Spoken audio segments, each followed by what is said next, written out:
Olá, boa noite. Esta semana, o mundo inteiro acompanhou os americanos indo às urnas e escolhendo o novo presidente da maior economia do mundo. Barack Obama venceu as eleições contra o sucessor de George Bush, John McCain. Mais de 55 milhões de pessoas votaram no senador, filho de um negro nascido no Quênia e de uma mãe branca norte-americana. Ele é o primeiro negro a comandar o país. A vitória de Barack Obama representa um avanço das questões raciais no mundo, o que pode mudar na relação entre os Estados Unidos, o Brasil e a América Latina. Com a palavra, Bruno Lopes, psicólogo, analista político. Hugo Eduardo Meza Pinto, economista com doutorado no Programa de Integração da América Latina. Dora Bertulho, mestre em Direito, procuradora da Universidade Federal do Paraná. E Ângela Vieira, mestre em Ciência Política pela Universidade de Montreal, coordenadora do curso de Relações Internacionais da Unicuritiba. O que deve mudar no mundo com a eleição de Barack Obama? Ligue para o 0800 643 7555 ou escreva um e-mail para o endereço com a palavra @rtve.pr.gov.br. Mande seu comentário aqui para a gente. Você também pode nos assistir ao vivo pela internet no endereço pr.gov.br/rtve. Aproveite o programa para mandar a sua opinião ou mandar a sua dúvida. Olá, sejam bem-vindos. Obrigada pela presença aqui no programa. A sensação que a gente tem agora com a vitória do Barack Obama é de que o mundo começa a ver ou volta a ver os Estados Unidos com uma maior simpatia e coloca até na figura do Obama como se ele fosse um salvador do mundo. Dá para se ter toda essa expectativa, na opinião de vocês? O que a gente podia comentar? Na realidade, o que o Obama vai enfrentar é uma expectativa, como você falou, com duas vertentes. Uma, dentro dos Estados Unidos, que espera dele recuperar a posição de destaque na economia e no poderio político americano. Então, nós ouvimos muitas declarações de americanos sendo entrevistados em vários estados que estavam se dizendo com vergonha de ser americano, porque o americano se acostumou, nas últimas décadas, a ser realmente a primeira potência em tudo.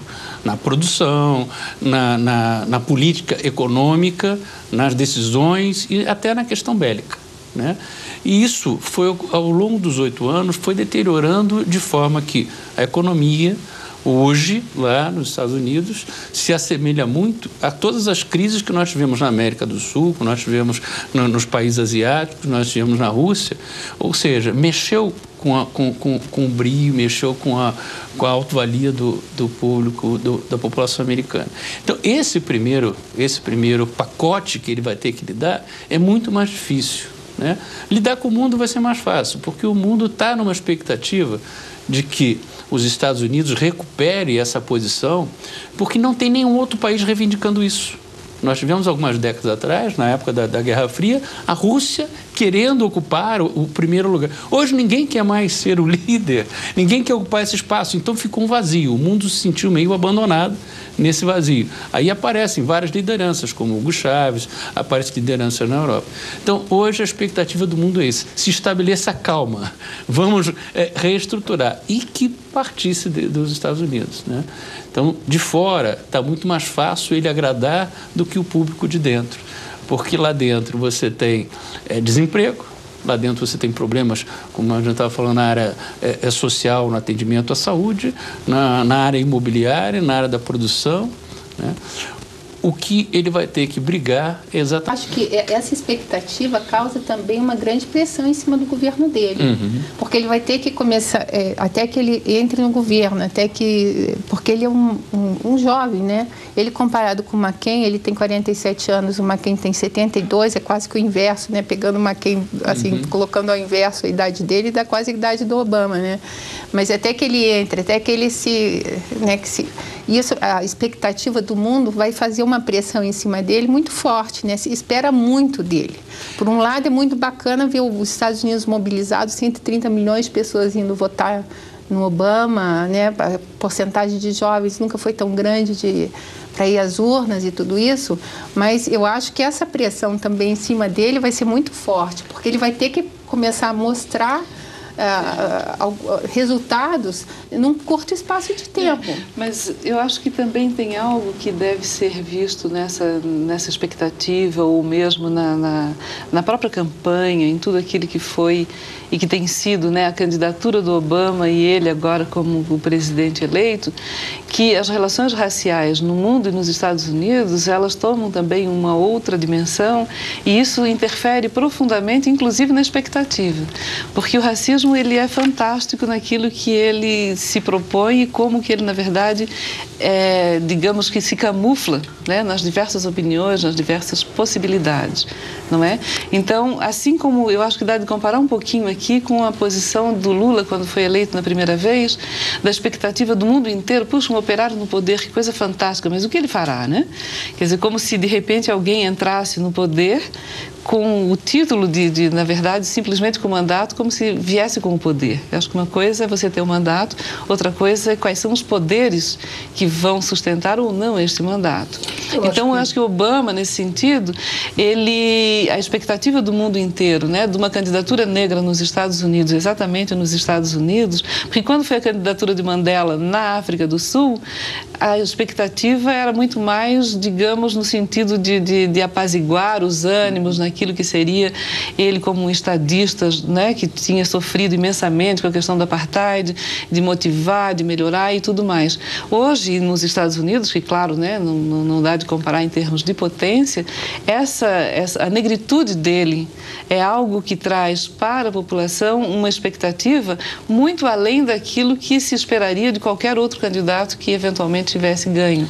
Porque é um desejo, na verdade, ou uma expectativa, talvez possa ser a melhor palavra, de que agora ele tem que ser o salvador da pátria. Não tem que ser nada, ele é um presidente de um país extremamente confuso. Até nesse sentido, eu achei assim, muito errado, quando assim, todos os jornais, o primeiro presidente negro. Mas isso dá certo. Mas não devia falar assim, deviam falar o presidente mais jovem, ou o presidente... Não, mas acontece que o mais importante... Lá nos Estados Unidos, a questão racial... Mas não é nos Estados Unidos, é no mundo inteiro, aqui também. Mas lá a questão racial, ela tomou uma concepção totalmente velada, e nem o Obama, quanto os brancos. Se ele levanta a bandeira da negritude, corria um risco que ainda existe, eu acho que é uma coisa que ele vai ter que lidar com muito cuidado, do revanchismo.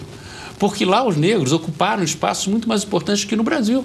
Embora lá em quantidade eles sejam menores, lá você tem negros prefeitos, você tem senadores, você tem governadores, você tem empresários, você tem profissionais liberais. Depois eu quero falar a sua posição, porque eu realmente não concordo. Eu acredito que muita coisa muda do ponto de vista racial.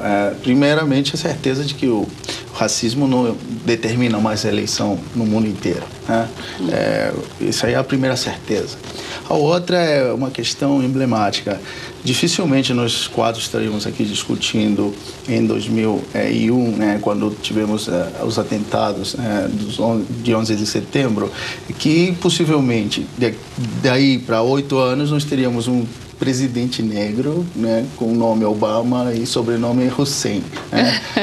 Se a gente poder colocar essas questões do racismo. Eu acho que a cobrança vai ser muito forte, concordo com a colega aqui. A expectativa em cima da figura do Obama vai ser forte, e ela obviamente vai ter que se dar numa resposta, primeiro, em nível econômico. Hoje saiu um dado péssimo, que o desemprego americano foi o pior há 14 anos hoje. Então, o Obama está pegando um legado de uma economia totalmente desequilibrada, depois de 2 péssimos governos, né, do Bush, e as perspectivas, digamos assim, de criar ou, de alguma forma, superar a crise são muito grandes, até porque a bandeira que Obama levanta sempre foi do diálogo.